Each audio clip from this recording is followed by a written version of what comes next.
Bakit nga ba kinakatakutan ng bypass road ng Gumaka? O tara, daanan natin.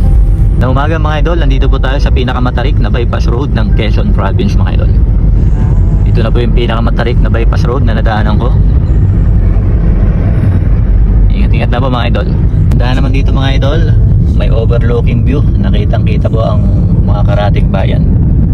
Yun nga lang po mga idol, ingat-ingat dahil nga matarik. At mas recommended po ito sa light vehicles ang mga idol. At kung overloaded ka, huwag ka na umakyat. Yan mga idol, sa katingala na itong bus na ito. Magandaan lang po talaga, may overlooking view.